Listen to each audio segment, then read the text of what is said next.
चलिए, तो तनिष्का से भी आपने मुलाकात कर ली है। तो सिलसिलेवार आप समझ रहे हैं कि ऐसी नारियों को हम आपके सामने लेकर आए हैं जो कहीं न कहीं प्रोफ़ेशनली कुछ और है, लेकिन उनकी बैक स्टोरी कुछ और होती है।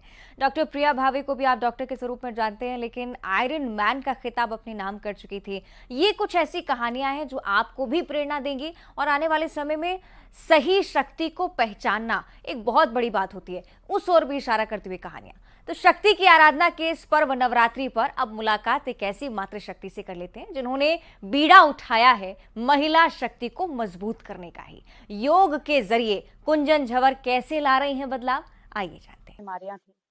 तो कहीं न कहीं मेरे गुरु मेरे संपर्क में आए, जो मेरे स्कूल टाइम से गुरु थे।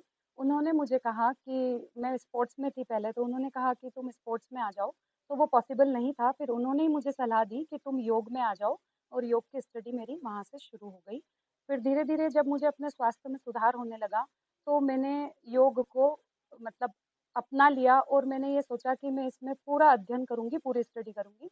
और फिर मैंने इसके कई लेवल पार किए, जिसमें मुझे ये सौभाग्य मिला ईश्वर की कृपा से कि मैं मध्य देखिए, मन शुद्ध और सात्विक होना ज़रूरी है, मन शांत होना ज़रूरी है। हम मंदिर लोटा लेकर जा रहे हैं और मन में उथल-पुथल मची हुई है, मानसिक विकार चल रहे हैं, तो वो भक्ति कहीं न कहीं हमें डिस्टर्ब करती है। तो जिस तरह से हम योग के माध्यम से अपने आप को स्वस्थ कर लेते हैं, मानसिक रूप से शांति प्राप्त कर लेते हैं, तो ये भी एक भक्ति है।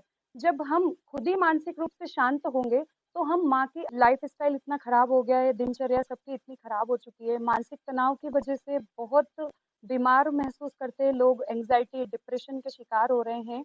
तो योग एक ऐसा माध्यम है, जो इन सब दुविधाओं से आपको बाहर निकाल सकता है, चाहे हम शारीरिक परेशानियाँ देखें, चाहे हम मानसिक परेशानियाँ देखें।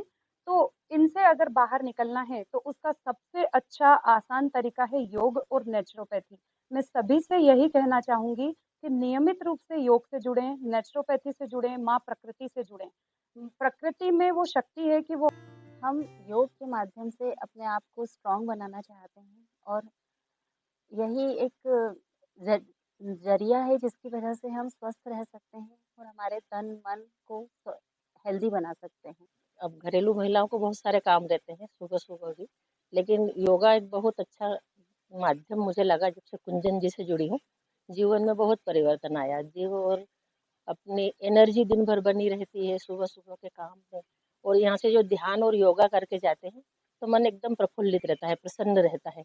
हाँ, देखिए मेरी धर्मपत्नी कुंजन झंवर जी जब शादी करके यहाँ पर आई थी, तब कुछ ही वर्षों में ये समझ में आने लगा था कि इनके अंदर कुछ प्रतिभाएँ ऐसी छुपी हैं जिन्हें निखारने की बहुत आवश्यकता है। तो जब इन्होंने इनकी पसंद की फ़ील्ड चुनी, योग की और नेचुरोपैथी की, तो इन्होंने जब इनका इंटरेस्ट दिखाया तो घर पे मम्मी ने, हमारे बड़े घर पे चाचा जी ने, सब लोगों ने उनको सपोर्ट दिया और उन्होंने अपनी मेहनत से ये उपलब्धि अर्जित की कि वो मध्य प्रदेश की पहली योगा थेरेपिस्ट बन गई। और चूँकि कई लोग कार्य जो करते हैं वो अपने खुद के लिए करते हैं और इन्होंने एक ऐसा काम चुना जिससे ये समाज को भी समाज ऋण उतार सकती हैं और समाज का भला कर सकती हैं और अपने ज्ञान को दूसरों को बाँट सकती हैं। पूरा प्रदेश और देश शक्ति की आराधना में लीन है। लेकिन राजधानी भोपाल से सबसे समीप के जिले सीहोर में एक ऐसी मातृशक्ति के प्रतीक के रूप में कुंजन झंवर मौजूद है, जिन्होंने मध्य प्रदेश की पहली नेचुरोथेरेपी का डिग्री प्राप्त करने के बाद में अपनी जो सेवा है, वे लगातार समाज को निःशुल्क रूप में बाँट रही है। और यह उनका कहना यही बनता है कि शक्ति की आराधना का पर्व यही कहता है कि भक्ति का ये कदापि मतलब नहीं है कि बाह्य भक्ति की जाए। भक्ति का मतलब है कि शक्ति के रूप में महिलाओं को पहले आत्मनिर्भर बनना चाहिए, शरीर स्वस्थ होना चाहिए और स्वस्थ शरीर में ही स्वस्थ मस्तिष्क का वास होता है। इसी संकल्पना को दोहराते हुए वे लगातार सुबह उठकर जो अपनी नेचुरोथेरेपी के माध्यम से लोगों को योग सिखाती हैं और पूरे देश और विदेश के लोगों को ऑनलाइन के माध्यम से वे तमाम तरह के जो पॉजिटिव एनर्जी है, सकारात्मक ऊर्जा है, उसके बारे में संदेश देती हैं। यही सबसे बड़ी बात है शक्ति की आराधना के पर्व का, इससे अच्छा उदाहरण शायद हमें कहीं और नहीं मिल सकता है। Pradeep S Chauhan, news 18 Sehore.